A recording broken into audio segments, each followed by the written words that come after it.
بسم اللہ الرحمن الرحیم۔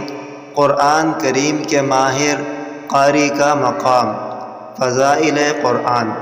وعن عائشة رضی اللہ عنہا قالت قال رسول اللہ صلی اللہ علیہ وسلم الماہر بالقرآن مع السفرة الكرام البررة والذي يقرأ القرآن ويتتعتع فيه وهو عليه شاق له أجران۔